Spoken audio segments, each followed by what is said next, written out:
There is no confirmed relationship in Princess Leonor's life right now, no partner the palace has acknowledged, nothing official to report. And yet, in a strange way, that absence is exactly what makes this topic worth examining closely, because whenever Leonor does eventually fall in love, publicly, seriously, the way any 20-something eventually does, the consequences will extend far beyond her own personal happiness. They will ripple into how the Spanish public feels about the monarchy itself, how foreign governments read the institution's stability, and how an entire generation of Spaniards decides whether a 1,000-year-old crown still has any relevance to their own lives. Leonor's love life, whenever it becomes public, will not simply be gossip. It will function as a kind of referendum on the monarchy's future, whether anyone intends it that way or not. To understand why something as personal as who Leonor loves could carry this much institutional weight, it helps to look at what has actually happened to other European monarchies when a royal relationship went publicly, dramatically wrong, or unexpectedly right. The clearest example, and still the most instructive one decades later, is what happened inside the British royal family during the 1980s and 1990s. When Princess Diana's marriage to then Prince Charles collapsed publicly, in excruciating, tabloid-driven detail, it didn't just damage two individual reputations. It measurably shook public confidence in the British monarchy as an institution, feeding into a period during the 1990s when Republican sentiment in Britain rose to levels not seen in generations. Polling from that era showed real, sustained dips in public support for the monarchy, dips directly tied to how the royal family's personal relationships were unfolding in public view. A love story, or in that case a very public unraveling of one, became one of the single biggest threats the British monarchy faced in the entire 20th century. Spain has its own version of this dynamic, quieter but very real. King Felipe himself had a previous engagement, to a Norwegian model named Eva Sannem, in the early 2000s, before he eventually married Letizia. That earlier relationship generated significant public debate at the time about whether she was a suitable future queen, debate that ultimately contributed to the relationship ending before marriage. It's a clear demonstration that this kind of scrutiny isn't new, isn't unique to Leonor, and isn't just internet-era social media noise. Spain's royal family has been navigating the tension between personal romantic choice and public acceptability for decades, and each time, the outcome has shaped how the public perceives the institution's judgment and self-discipline. This is really the core mechanism at work here. A monarchy's authority isn't backed by force or by an electoral mandate the way a modern government's is. It's backed almost entirely by public consent, by a kind of ongoing, informal agreement between the crown and the citizens that the institution still deserves its privileged position. That consent is fragile, and it gets renewed or eroded constantly, often through moments that have nothing to do with formal politics. A royal love story that captures public affection, like Felipe and Letizia's eventual wedding, can generate a genuine surge in public goodwill toward the monarchy.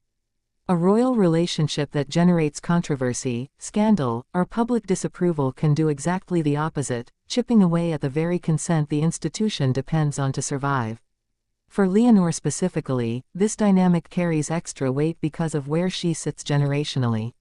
She represents, more than any other member of the Spanish royal family right now, the monarchy's attempt to remain relevant to younger Spaniards, a demographic where support for the monarchy as an institution has been measurably softer than among older generations.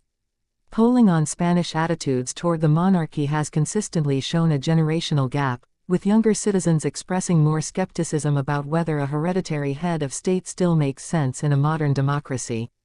Leonor, young, photogenic, visibly capable in her military training, represents the institution's best chance at closing that gap. Which means her personal life, more than her father's or her grandfather's ever did, gets read by the public as evidence for or against the monarchy's continued relevance. If she is seen falling in love in a way that feels modern, relatable, and genuine, it reinforces the case that the monarchy can evolve alongside the country it represents. If her love life instead becomes a source of scandal or controversy, it hands ammunition directly to Republican voices who already question whether the institution deserves to continue at all. There's also a distinctly modern layer to this that didn't exist for previous generations of Spanish royals in the same way. Social media has completely collapsed the distance between a royal relationship and public reaction to it. When Felipe was navigating his relationship with Eva Sanam in the early 2000s, public debate happened primarily through newspapers, magazines, and television commentary, with a natural lag between events and public reaction. Today, if Leonor is photographed with someone, that image can circulate globally within minutes, generating immediate, unfiltered reaction from millions of people before the palace has any chance to shape the narrative. This creates enormous pressure, not just on Leonor personally, but on the institution's entire communications strategy. A relationship that might have unfolded quietly over months in an earlier era now risks becoming an instant, uncontrollable public spectacle the moment a single photograph leaks. This helps explain something that might otherwise seem strange: the extraordinary discipline and privacy surrounding Leonor's personal life right now. Unlike some other young European royals who have been photographed at parties, dating various partners, or living relatively normal young adult social lives in public view, Leonor's public image has remained tightly controlled, almost entirely focused on her military training, her education, and formal state appearances. This isn't necessarily because her private life is empty. It's far more likely a deliberate strategy, one that recognizes just how much institutional risk sits inside every photograph of her with anyone romantically. Compare this to Crown Princess Mette-Marit of Norway, who had a notably unconventional personal history, including a previous relationship and a child, before marrying into the Norwegian royal family. That situation generated real public debate at the time, though Norway's monarchy ultimately absorbed it without major institutional damage. Spain's royal household appears to be taking the more cautious path, minimizing public exposure of Leonor's personal life for as long as possible, precisely because the potential downside risk to public perception is so much larger than any potential upside from positive coverage of a relationship still in its early stages. There's a diplomatic dimension worth considering here too, one that rarely gets discussed openly. Given that any marriage requires formal governmental approval under Article 57 of the Constitution, Leonor's choice of partner isn't purely a domestic matter. If she were to become seriously involved with someone from another country, particularly someone connected to another government, another royal family, or a politically sensitive background, that relationship would immediately carry international implications the Spanish government would have to consider carefully. European monarchies exist within a delicate web of diplomatic relationships, and an heir's romantic choice can inadvertently signal alignment, tension, or complication with another nation, whether or not that's the actual intention behind the relationship. This is part of why so much institutional caution surrounds her public exposure right now. It's not just about protecting her privacy. It's about managing a genuine diplomatic variable before it becomes one.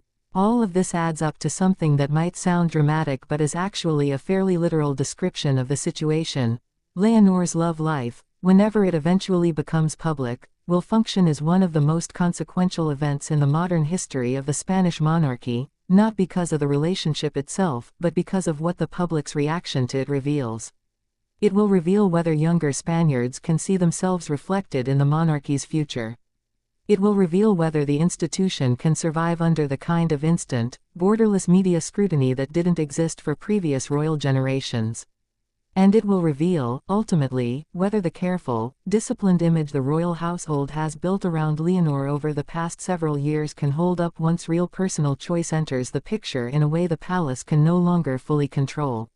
For now, all of this remains theoretical, because there is no known relationship to analyze, no confirmed partner, no public romance to react to. But the sheer weight of anticipation surrounding this eventual moment, the fact that an entire genre of speculation, rumor, and analysis already exists around a relationship that hasn't even begun, tells you everything you need to know about how much is actually riding on it.